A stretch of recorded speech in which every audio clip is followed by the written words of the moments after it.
ஸ்ரீ சாயிநாத ஸ்தவனமஞ்சரி. சுக்லாம் பரதரம் விஷ்ணும் சசிவன்னம் சதுர்புஜம் பிரசன்னவதனம் தியாயேத் சர்வ விக்னோபசாந்தயே. ஸ்ரீ கணேசாய நமக. மகா கணபதியே, எல்லாவற்றுக்கும் ஆதாரமானவரே, மயூரேஸ்வரா, எல்லாவற்றுக்கும் சாட்சியாக விளங்குபவரே, கௌரியின் புதல்வரே, எண்ணங்களுக்கெல்லாம் அப்பாற்பட்டவரே, பெருத்த வயிறுடையவரே, ஸ்ரீ கணேசா, எங்களை காத்தருள்வீர். நீ எல்லா பூதகணங்களுக்கும் முதல்வன், தலைவன். எனவே கணேசன் என அழைக்கப்படுகின்றீர்கள். நீ எல்லா சாஸ்திரங்களாலும் ஏற்றுக்கொள்ளப்பட்டவர். புனிதமான முகமுடைய பாலச்சந்திரனே, எங்களை காத்தருள்வீர். ஓ சாரதே, சரஸ்வதியே, கலைவாணியே, வாக்கின் தெய்வமே, நீ வார்த்தைகளுக்கெல்லாம் தலைவி. உலகின் உயிரோட்டத்தின் காரண கர்த்தாவே நீங்கள்தான். நீங்கள் படைப்பாளிகளின் இறைவி. நீங்கள் எப்பொழுதும் இத்தேசத்தின் அணிகலன். எங்கும் நிறைந்திருக்கும் எல்லையில்லாத சக்தியே, சரஸ்வதியே, உங்கள் பாதங்களை வணங்குகிறோம். முழுமையான பரபிரம்மே, மகான்களுக்கு பிரியமானவரே, பண்டரிநாதன் உருவில் வெளிப்பட்ட அவதாரமே, எல்லையற்ற கருணை உள்ளம் கொண்டவரே, பரமதயாளா, பாண்டுரங்கா. பொம்மலாட்டக்காரன் தன் கையில் உள்ள கயிற்றால் பொம்மைகளை ஆட்டுவிப்பது போல் பிரபஞ்சம் எங்கும் நிறைந்து நின்று உலகை ஆட்டுவிக்கும் ஒரு பொம்மலாட்டக்காரர் நீங்கள். உங்கள் மெய்ப்பொருளை உய்த்துணர அறிவியல் ஏடுகளும் புனித நூல்களும் இன்னமும் முயன்று கொண்டுதான் இருக்கின்றன. மெத்த படித்தவர்களுக்கோ நீங்கள் வெளிப்பட்டதே இல்லை.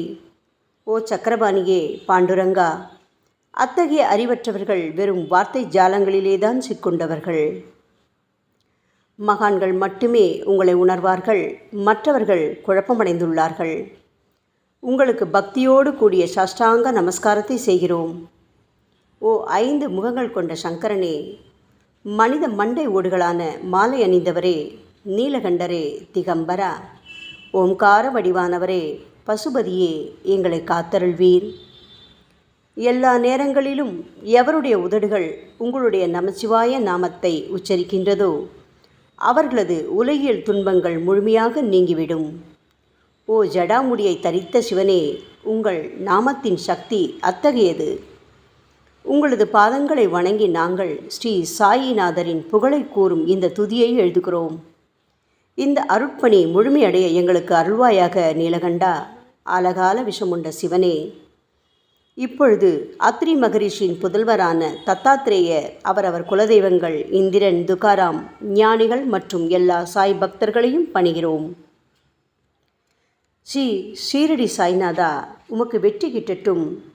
பாவிகளை கடைத்தேற்றும் கருணையுள்ளவரே, உங்கள் பாதங்களில் எங்களது தலையை வைத்து வேண்டுகிறோம். உமது பாதுகாப்பை எங்களுக்கு அருள்வாய். நீங்கள் முழுமையான பரபிரம்மம், ஆனந்தத்தின் இருப்பிடம். நீங்களே விஷ்ணு.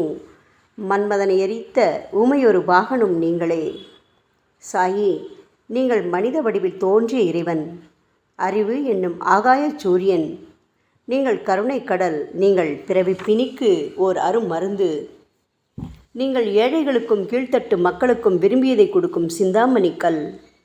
நீங்கள் உங்கள் பக்தர்களை பரிசுத்தப்படுத்தும் தெய்வம். உலக வாழ்க்கை என்னும் சம்சார கடலில் மூழ்குபவர்களை காப்பாற்றும் ஓடம். நீங்கள் அஞ்சுபவர்களின் புகலிடம். சாயி, நீங்கள் இந்த பிரபஞ்சம் தோன்ற முதற்காரணமான பரிசுத்த பேரின்ப பேருணர்வு, அதாவது சைதன்யம். நீங்கள் கருணையே உருவானவர். உங்களது பலவிதமான வெளிப்பாடுகளில் இந்த உலகமும் ஒன்று. நீங்கள் பிறப்பற்றவர். சாவும் உங்களை தொட முடியவில்லை. எங்களது நீண்ட ஆழமான சிந்தனைக்கு பின் வெளிப்பட்ட கருத்தே இது என் குருநாதா. பாபா, பிறப்பு இறப்பு என்பவை அஞ்ஞானத்தால் தோன்றும் வெளிப்பாடே. ஓ மகராஜ், நீங்களோ இறப்பும் பிறப்புமற்ற சுதந்திர பறவை அல்லவா? தண்ணீர் நீரூற்றுக்காக தோன்றினால் அதன் ஆதாரம் அங்கு இருப்பதாக அர்த்தமா? ஏற்கனவே நீர் பூமிக்குள் நிரம்பி இருந்தது. பூமியின் உள்ளே இருந்து ஊற்றாக வெளியே வந்தது, அவ்வளவுதான். மணற்படுகையில் நீர் ஊற்றாக வெளிப்பட்டதும் அது நீரோடை என்று பெயர் பெற்றது. தண்ணீர் இல்லாவிட்டால் அது வெறும் மணற்படுகையே. அந்த மணற்படுகையில் தண்ணீர் ஊற்றாக வந்தாலும் அல்லது வற்றி போனாலும் தண்ணீருக்கு அதனால் ஒன்றும் ஆவதில்லை. ஏனென்றால் தண்ணீர் அந்த மணற்படுகைக்கு எந்தவிதமான முக்கியத்துவமும் கொடுப்பதில்லை. ஆனால் அறியாமையால் மணற்படுகையோ நீர் நிரம்பி இருந்தால் அது பெருமைப்பட்டு கொள்கிறது. ஆகையால் நீர் வற்றிய உடனே அது மிகவும் மனவருத்தம் அடைகிறது. இந்த மனித உடலும் ஒரு விதத்தில் அந்த மணற்படுகை போன்றதே. புனித பேரின்ப நிலையை அந்த நீரூற்றின் தூய தண்ணீருக்கு ஒப்பிடலாம். இம்மாதிரி எண்ணற்ற மணற்படுகைகள், அதாவது மனித உடல்கள் இருந்த போதிலும் அவற்றில் உள்ள நீர், அதாவது பேருணர்வு எனப்படும் சைதன்யம் மட்டும் மாறுபடுவதே இல்லை. கருணையுள்ளம் கொண்டவரே சாய்நாதா, நாங்கள் உங்களை ஆதியும் அந்தமும் இல்லாதவர், பிறப்பற்றவர் என்று கூறுவோம். இந்திரனின் கையில் இருக்கும் வஜ்ராயுதம் நீங்கள். இந்த வஜ்ராயுதம் ததீசி என்ற முனிவரின் முதுகெலும்பை கொண்டு தயாரிக்கப்பட்டது. இதுவரை இந்த பூமியில் எத்தனையோ எண்ணற்ற உயிரினங்கள் தோன்றியுள்ளன, இப்பொழுதும் தோன்றிக் கொண்டுதான் இருக்கின்றன. வரும் காலத்தில் மேலும் எண்ணற்ற உருவங்கள் தோன்றத்தான் போகின்றன. அந்த ஒவ்வொரு தோற்றத்திற்கும் ஒரு தனி உருவமும் பெயரும் கிடைக்கும். இந்த உயிர்கள் ஒவ்வொன்றும் பெயராலும் தோற்றத்தாலும் மட்டுமே இவ்வுலகில் அடையாளம் காட்டப்படுகிறது. ஆகையால் அந்த சுத்த பேருணர்வு நிலையை நீ நான் என்று பிரித்து காட்டுவது சரியல்ல. ஏனென்றால் எது இரண்டாக தோன்ற முடியாதோ அதுவே உண்மையில் பரிசுத்த பேரின்ப பேருணர்வு எனப்படும். அது ஒன்றே அனைவரின் உள்ளும் ஆத்மா என்ற பெயரில் உள்ளது.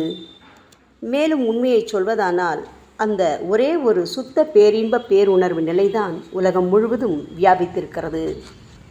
அப்படி இருக்கையில் நீ நான் என்ற வேற்றுமைகள் எவ்வாறு இருக்க முடியும்? நீருண்ட மேகத்தில் உள்ள நீரின் தன்மை உலகெங்கிலும் ஒன்றே.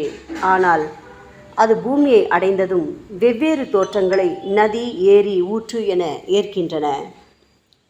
கோதாவரி மணற்படுகையில் விழும் நீர் கோதாவரி நதி என்றழைக்கப்படும். அதே சமயம் கிணறு ஒன்றில் விழும் நீருக்கு அந்த சிறப்பு தகுதி கிடைப்பதில்லை. கோதாவரி நதி மிகவும் புனிதமானது. சாயி, நீங்கள் அதில் உள்ள தூய நீரை போன்றவர், நாங்களோ குளம், குட்டை, சகதியில் உள்ள நீர் போன்றவர்கள். நம் இருவருக்கும் இடையே உள்ள வித்தியாசம் இதுதான். பாபா, எங்கள் வாழ்வின் குறிக்கோளை அடைவதற்கு நாங்கள் உங்களிடம் வரவேண்டும். கூப்பிய கரங்களுடன் உங்கள் பாதங்களை சரணடைய வேண்டும். ஏனென்றால் நீங்கள் ஒருவரே புனிதத்தின் உறைவிடம் என் குருநாதா. புனிதமடைந்த கோதாவரி நதி மணற்பரப்பில் மழை நீர் பாயத் தொடங்கும் போது அந்த நீர் புனிதத்தன்மையை அடையும். அதை வெறும் தண்ணீராக மட்டும் கருதினால் அந்த தண்ணீர் தான் எல்லா இடங்களிலும் இருக்கிறதே. கோதாவரி நதி தீரம் முழுவதும் புனிதமாக கருதப்பட்டது.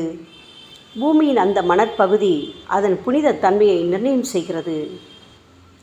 நீருண்ட மேகத்தினின்று கீழே விழுந்த நீரின் புனிதத்தன்மையை எந்த பூமியின் பகுதி மாற்றவில்லையோ அந்த பகுதியை கோதாவரி என்று கூறுகிறார்கள்.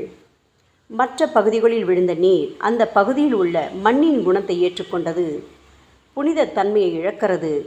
மேகத்தில் பரிசுத்தமாக இருந்த நீர் அசுத்தமாகவும் கசப்பாகவும் உப்பாகவும் மாறிவிட்டது.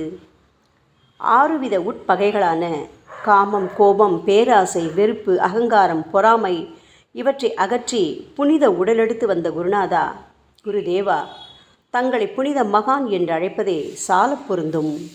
ஆகவே நீங்களே புனித கோதாவரி. நாங்கள் உங்களை புனித கோதாவரியாக உருவகம் செய்கிறோம். இயங்கும் அத்தனை படைப்புகளிலும் நீங்கள் சிறப்புற முதன்மை பெறுகின்றீர்கள்.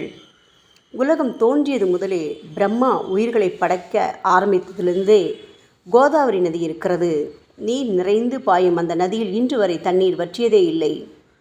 ராமர் கோதாவரி நதியின் கரைக்கு வந்தபோது ஓடிக்கொண்டிருந்த தண்ணீர் இன்று வரை அதே இடத்தில் எப்படி இருக்க முடியும்? கோதாவரி நதியின் மணற்படுகை மட்டும் அதேதான். தண்ணீர் கடலை சென்றடைந்து விட்டது. ஆனால் அந்த கோதாவரி நீர் படுகையுடன் புனிதத்தன்மை மட்டும் என்றுமே மாறாமல் இன்று வரை அப்படியே உள்ளது. ஒவ்வொரு வருடமும் பழைய நீர் வெளியேறி புதிய நீர் அதற்குள் பாய்கிறது. உங்களுக்கு தெரிந்த வாழ்க்கை நியதிதானே இது. ஒரு நூற்றாண்டை ஒரு ஆண்டாக கணக்கிட்டால் அந்த நூற்றாண்டில் தோன்றிய முனிவர்கள் பாயும் நீரை போன்றவர்கள். அவர்களில் மிகப்பெரிய மகான்கள் அந்த நீரில் தோன்றும் அலைகள் போன்றவர்கள். இந்த புனித கோதாவரி நதியில் முந்தைய நூற்றாண்டுகளில் சனாதனர், சனதர், சனந்தனர் போன்ற மகான்கள் வெள்ளமாக தோன்றினார்கள். பிறகு நாரதர், தும்புரு, துருவன், பிரகலாதன், மகாபலி சக்கரவர்த்தி, சபரி, அங்கதன், வாயுகுமாரனான அனுமான், விதுரர், கோபர்களும் கோபியர்களும் வெள்ளமாக தோன்றினர். இவ்வாறு இன்று வரை கடந்த நூற்றாண்டுகள் ஒவ்வொன்றிலும் ஒன்றன் பின் ஒன்றாக மகான்களாகிய வெள்ளம் தோன்றியது. அவற்றை எல்லாம் எங்களால் ஞாபகப்படுத்தி கூற முடியவில்லை. ஓ சாயிநாதா, இந்த 19ஆம் நூற்றாண்டில் புனித கோதாவரி நதியில் சந்தேகத்திற்கு இடமில்லாமல் நீங்கள் வெள்ளமாக பாய்ந்தீர்கள். எனவே உமது தெய்வீகமான பாதங்களை தொட்டு வணங்குகிறோம்.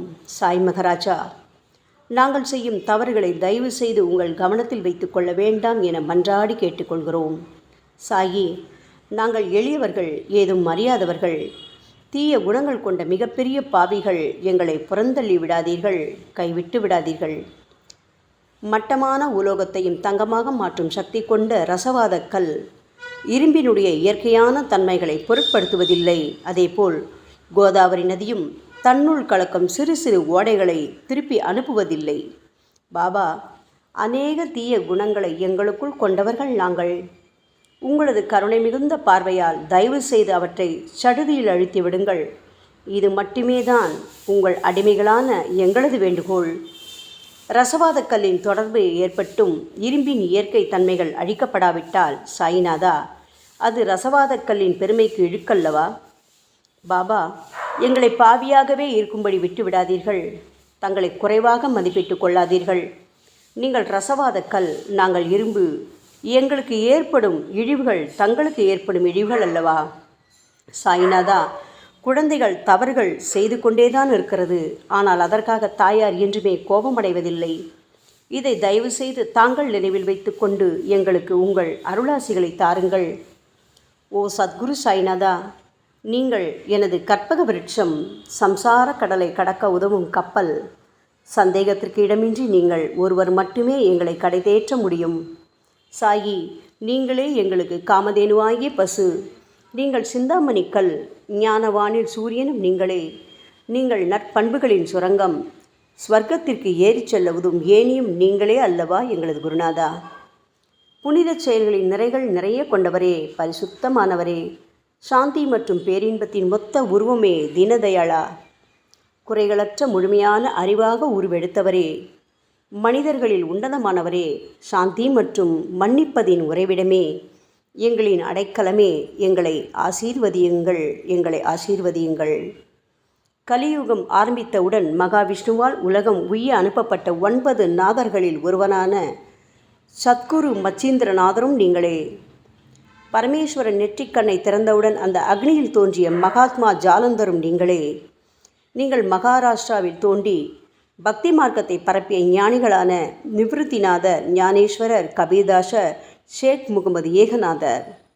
சாயி, நீங்கள் சிவனின் ஓர் அவதாரம், தத்தகுரு. நீங்களே பண்டரிநாதர். நீங்கள் ஆஞ்சநேயரின் மறு அவதாரம் ராமதாசர். நீங்கள் மகாராஷ்டிர ஞானி பாண்டுரங்கன் மீது கீர்த்தனை இயற்றிய துக்காராம். சாயிநாதா, நீங்கள் முஸ்லிம் ஞானி ராமபக்தர் சகாராம். நீங்கள் தத்தாத்ரேயரின் மறு அவதாரம் மாணிக் பிரபு. பாபா, உங்களது அவதார தோற்றம் மற்றும் உங்களுடைய எண்ணற்ற தன்மை புரிந்து கொள்ள எங்களுக்கு உண்மையில் கடினமாக இருக்கிறது. உங்களது ஜாதி குலம் பற்றிய எதையும் நீங்கள் எவருக்கும் வெளிப்படுத்தியதில்லை. சாயி, சிலர் உங்களை முஸ்லீம் என்கிறார்கள், சிலரோ உங்களை பிராமணர் என்கிறார்கள். கிருஷ்ண பரமாத்மாவை போன்று எண்ணற்ற தெய்வீக லீலைகளை செய்வதெல்லாம் உங்களுக்கு ஒரு விளையாட்டல்லவா? ஸ்ரீ கிருஷ்ண பரமாத்மாவை பார்த்து பல்வேறு மக்கள் பலவிதமான பெயர்களிட்டு அவரை அழைத்தனர். சிலர் அவரை யதுகுலத்தின் அணிகலன் என்றார்கள். சிலர் அவரை மாடுகள் மேய்க்கும் இடையன் என்றும் அழைத்தனர். தாயான யசோதை அவரை பச்சிளம் குழந்தை என்றாள். கிருஷ்ணரின் மாமனாகிய கம்சன் அவரை உயிரை குடிக்கும் மகா காலன் என்றான். அர்ஜுனன் அவரை எங்கும் நீக்கமர நிறைந்துள்ளவர் என்றான். அவ்வாறே சாய்நாதா, ஒவ்வொரு மனிதனின் மனநிலைக்கு ஏற்ப அவரவர் எண்ணங்களுக்கு ஏற்ப உங்களுக்கு பெயர்களை சூட்டி மகிழ்ந்தார்கள். மசூதி, நீங்கள் வாழும் இருப்பிடம். உங்கள் காதுகள் இந்து மத வழக்கப்படி குத்தப்படவில்லை. அதேபோல் பாத்தியா ஓதுவதை பார்த்து நீங்கள் முஸ்லிம் என்று கூறுவது பொருத்தமானதே. சாய்நாதா, நீங்கள் துனி மூலம் அக்னியை வழிபடுவதை பார்த்து நீங்கள் ஒரு இந்து என்று முடிவு செய்யப்பட்டது. பாபா, இந்த வெளிப்புற வித்தியாசங்களை வீண் விவாதம் செய்யும் எண்ணம் கொண்டவர்களே விரும்புவார்கள். உண்மையான ஞானத்தில் ஆர்வம் கொண்டவர்கள் இந்த வெளிப்புற வேறுபாடுகளுக்கு முக்கியத்துவம் தரமாட்டார்கள். சாயி, நீங்களோ பிரம்மத்தின் நிலையில் இருக்கின்றீர்கள். ஜாதி குலம் போன்றவை உங்களுக்கு முக்கியமில்லை. நீங்கள் எல்லோருக்கும் மேலான உயர்ந்த குருவாகவும் இந்த பிரபஞ்சத்தை படைத்தவராகவும் இருக்கின்றீர்கள். முஸ்லிம் இந்துக்களிடையே பகைமையுணர்வு ஏற்பட்டதால் அவர்களுக்கிடையே இணக்கமான உறவையும் ஒற்றுமையையும் ஏற்படுத்துவதற்காகவே அல்லவா நீங்கள் மசூதியில் அமர்ந்து அக்னி வழிபாட்டை நடத்தி உங்கள் லீலைகளை பக்தர்களுக்கு காட்டினீர்கள். நீங்கள் ஜாதி மதங்களுக்கு அப்பாற்பட்டவர். நீங்கள் பிரம்மமே, நீங்கள்தானே சாயி. உண்மையில் நீங்கள் எங்களது எண்ணங்களுக்கெல்லாம் அப்பாற்பட்டவர். உங்களை பற்றிய வாதி பிரதிவாதங்கள், ஊகங்கள், ஆதாரம் இல்லாத கருத்துக்கள் இருக்கும் இடத்தில் எங்கள் வார்த்தைகளுக்கு முக்கியத்துவம் எப்படி கிடைக்கும்? ஆனால் சாயிநாதா, உங்களை பார்க்கும் பொழுது எங்களால் மௌனமாக இருக்க முடியவில்லை. வார்த்தைகளால் போற்றுதலே உலக வழக்கம். எனவே உங்கள் அருளாசியுடன் சாயிநாதா, வார்த்தைகளால் எப்படியெல்லாம் உங்களை போற்ற முடியுமோ அவ்வண்ணமே போற்றி புகழ்கிறோம். கடவுளின் நிலையை விட மகான்களின் நிலை வேறுபட்டும் மிக உயர்ந்ததாகவும் இருக்கும். மகான்களின் அருகில் நான் எனது போன்ற எண்ணங்களுக்கு இடமே இல்லை. கடவுளை வெறுத்ததால் இரண்யகசிபுவும் விஷ்ணுவால் கொல்லப்பட்டார். ராமனால் ராவணன் கொல்லப்பட்டன. மகான்கள் கைகளால் இத்தகைய துர்சம்பவங்கள் ஏற்பட்டதே இல்லை. அரசன் கோபிச்சந்தன் முனிவர் ஜாலந்தரரை சாணக்குவியலுக்குள் புதைத்தான். ஆனால் அந்த நிலையிலும் அரசரின் இந்த செயலுக்காக அந்த முனிவர் வருத்தப்பட்டதே இல்லை. அரசனின் அந்த செயலுக்கு நேர்மாறாக அந்த அரசனை சம்சார சூழலிலிருந்து விடுவித்து அவனை முக்தியடை செய்தார். மகான்களின் சக்தி இப்படிப்பட்டதே. அவற்றை விவரித்து கூற முடியாது. மகான்கள் சூரியனின் ஒளியை போன்று பிரகாசிக்கக்கூடியது. சந்திரனின் மென்மையான ஒளிக்கதிர்கள் போல் இதயத்திற்கு ஆறுதல் கொடுக்கும் தன்மை கொண்டது. மகான்களின் அருள் கஸ்தூரியின் நறுமணம் போன்றது. அவர்கள் கரும்பு சாற்றினை போல் இனிப்பானது. மகான்கள் நிச்சயமாக நல்லவர்களிடமும் தீயவர்களிடமும் ஒரே விதமாகவே நடந்து கொள்கின்றனர். அதற்கும் மேலாக பாவிகளிடம் அவர்கள் காட்டும் அன்பு அளவிட முடியாதது. கோதாவரி நதியில் அழுக்கடைந்த துணிகளே சுத்தம் செய்யப்பட வேண்டி வருகின்றன. சுத்தமான துணிகள் கோதாவரி நதியினின்று வெகு தூரத்தில் பெட்டியிலேயே தங்கிவிடுகின்றன. பெட்டியில் வைக்கப்பட்டிருந்த அந்த துணியும் ஒரு முறை கோதாவரி நதிக்கரைக்கு துவைப்பதற்காக வந்தது.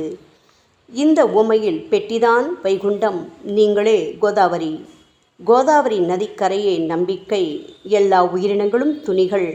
6 விதமான மன விகாரங்களான காமம், கோபம், கஞ்சத்தனம், மதம், பொறாமை, மோகம் ஆகியவையே அவைகளை பற்றியுள்ள அழுக்கு. சாய்நாதா, தங்கள் பாதார விந்தங்களை வணங்குவதே கோதாவரியில் செய்யப்படும் புனித குளியல்.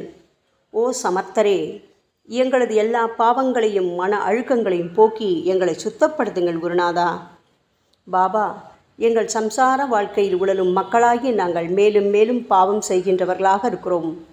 எனவேதான் உங்களை போன்ற மகான்களின் தரிசனம் பெறுவதற்கு நாங்கள் தகுதியுடையவர்களாகிறோம்.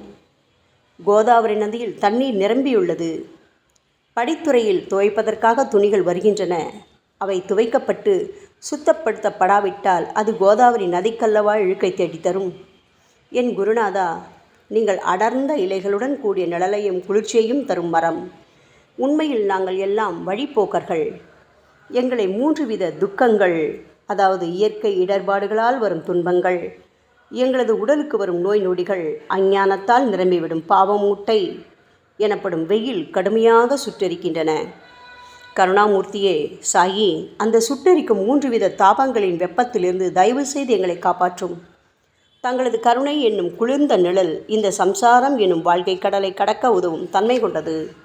பாபா, மரத்தின் அடியில் அமர்ந்தும் ஒருவன் சூரியனின் சுட்டெரிக்கும் வெப்பத்தை உணர்ந்தால் அது அந்த மரத்தை நிழல் தரும் மரம் என்று கூற முடியுமா என் குருநாதா?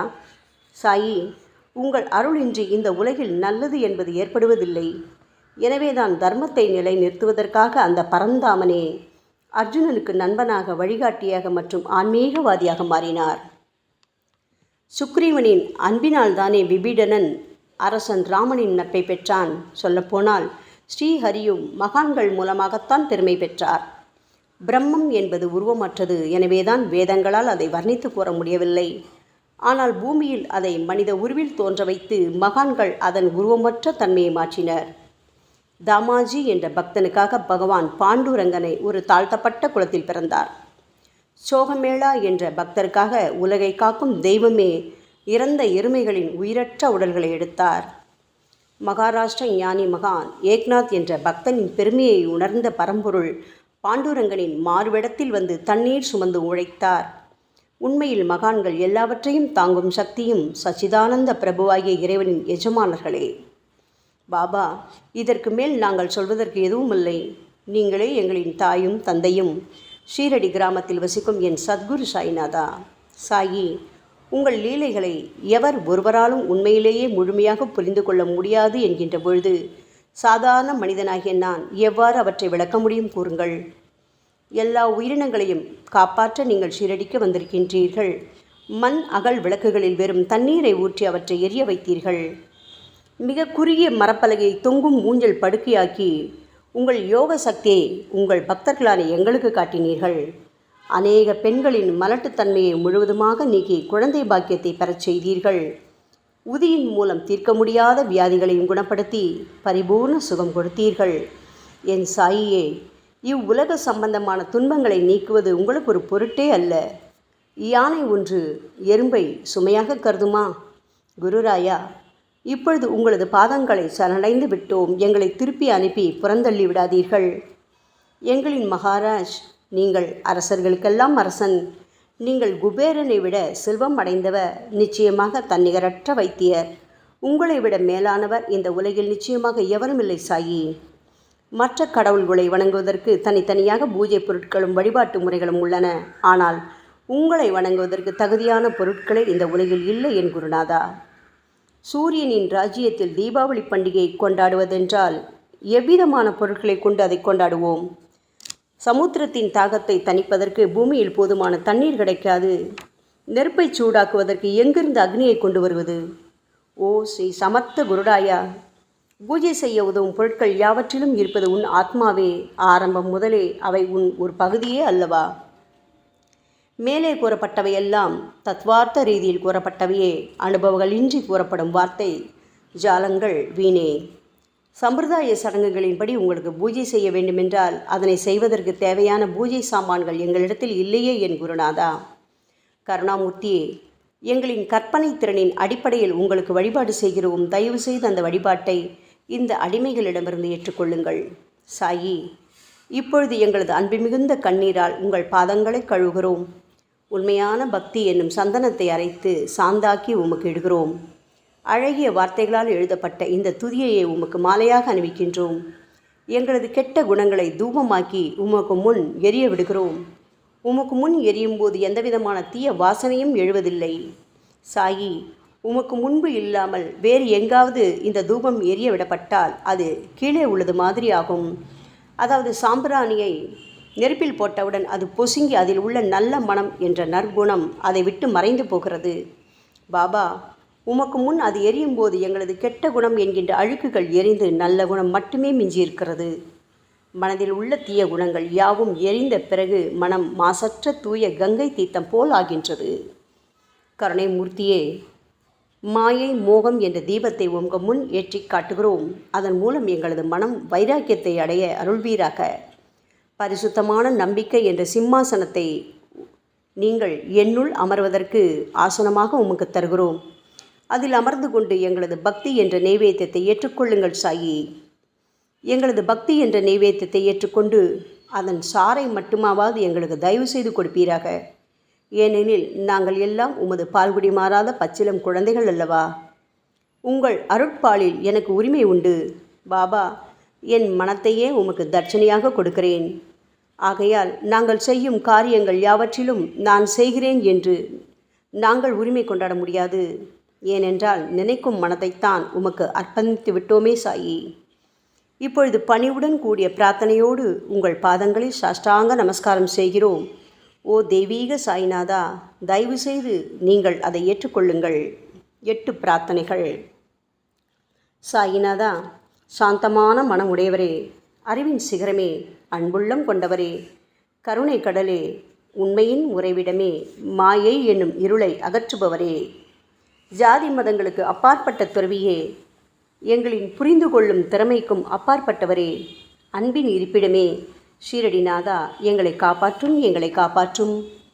ஞான சூரியனே, ஞானத்தை அளிப்பவரே, எல்லாவித நல்ல செயல்களையும் செய்பவரே, பக்தர்களின் மனங்களில் ஒளிரும் பரமஹம்சரே, தங்களை சரணடைந்தவர்களை காப்பவரே, சாயி, படைக்கும் தொழில் புரியும் பிரம்மாவே நீங்கள், காக்கும் கடவுள் விஷ்ணுவே நீங்கள். 3 உலகங்களையும் கடைசி லயமடையச் செய்யும் ருத்ரனுமான சிவனும் நீங்களே. பாபா, நீங்கள் இல்லாத இடமே இந்த பூமியில் ஏது? எல்லாம் அறிந்த இறைவன் நீங்கள். எங்கள் அனைவரின் இதயங்களிலும் வசிப்பவரும் நீங்கள்தானே சாயி. என் குருநாதா, எங்களது எல்லா குற்றங்களையும் மன்னிக்க வேண்டும் என வேண்டி கேட்டுக்கொள்கிறோம்.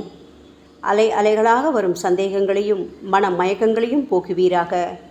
சாயிநாதா, நீங்கள் பசு, நான் புதிதாக பிறந்த இளங்கன்று, நீங்கள் சந்திரன், நாங்கள் சந்திரகாந்தக்கள். தங்கள் பாதங்கள் புண்ணியத்தை கொடுக்கும் கங்கை நதி. பணிவுடன் சாய் அடிமைகளான நாங்கள் உங்கள் பாதங்களில் வணங்குகிறோம். உங்கள் கைகளை எங்கள் தலைமீது வைத்து ஆசி கூறுங்கள். எங்களது கவலைகளும் துன்பங்களும் அனைத்தும் பறந்தோடட்டும். நாங்கள் எல்லாம் உங்கள் குழந்தைகள் அல்லவா சாயி. பாபா, இந்த 8 துதிகளையும் கூறி நாங்கள் உங்களை சாஷ்டாங்க நமஸ்காரம் செய்கிறோம். எங்களது பாவங்கள், துயரங்கள், ஏழ்மை யாவும் உடனடியாக விலகட்டும். சாயிநாதா, நாங்கள் உங்களது பாத கமலங்களையே எங்களது உயிர் மூச்சாக கொண்ட உங்களது அன்பு குழந்தைகள். தயவு செய்து எங்கள் மீது கடுமை காட்டாதீர்கள். நீங்கள் தூய சந்தனம், நாங்களோ முள்ளடர்ந்த புதர். நீங்கள் புனிதமான கோதாவரி, நாங்களோ பெரும் பாவிகள்.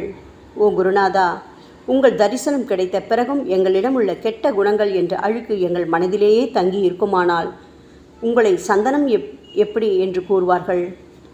கஸ்தூரியின் அருகாமையினால்தான் மண்ணும் மலரின் தொடர்பினால்தான் நாரும் மனம் பெறுகிறது.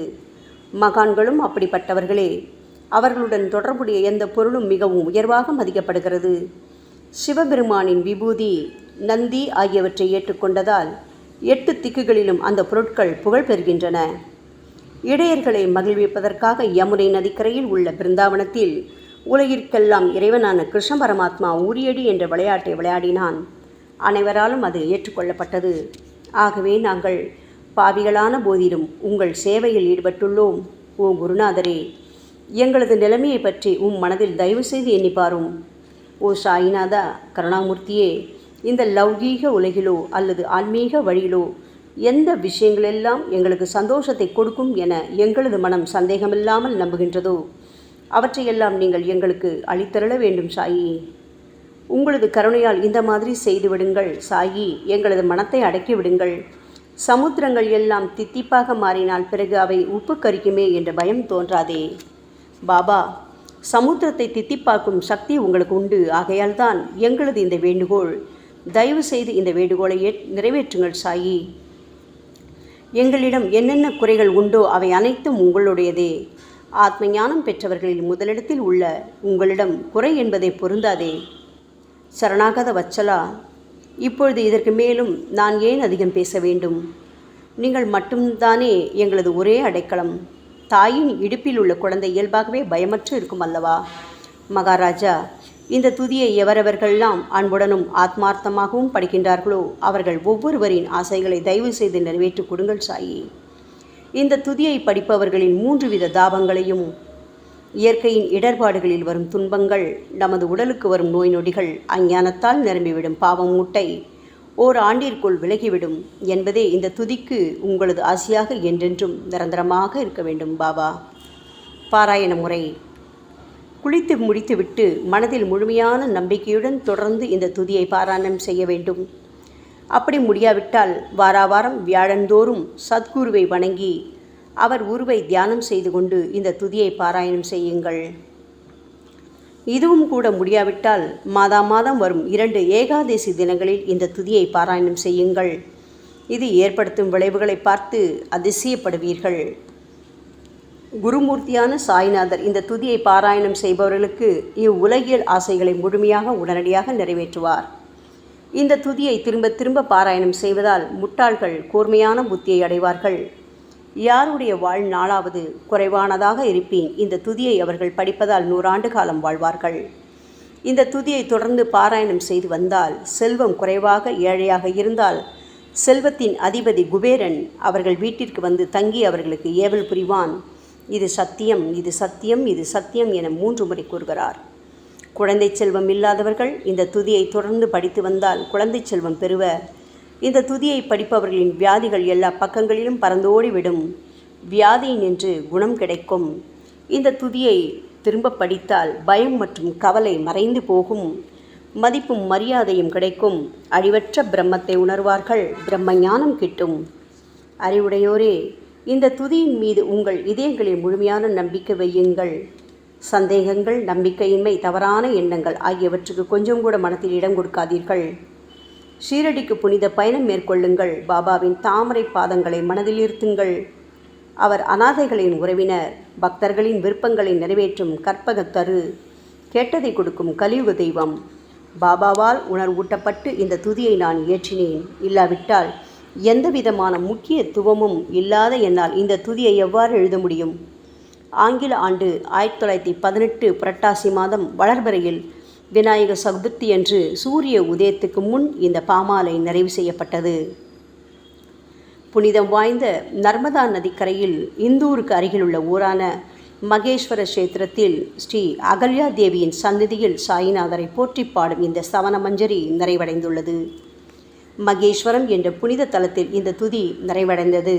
ஸ்ரீ சாயிநாதர் என் மனதிற்குள் புகுந்து இந்த துதியின் ஒவ்வொரு வார்த்தையையும் புற வைத்தார். தாஷ்கன் மகராஜ் எல்லா ஞானிகள் மற்றும் துறவிகளின் வேலையாள். எங்கும் மங்களம் பொங்கட்டும்.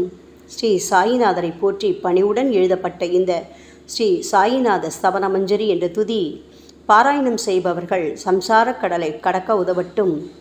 இது ஸ்ரீ பாண்டுரங்கனுக்கு தாஷ்கனு மற்றும் சாய் பக்தர்களின் நம்பிக்கை மற்றும் பணிவோடும் கூடிய பிரார்த்தனை. மங்களம், சுபமங்களம்.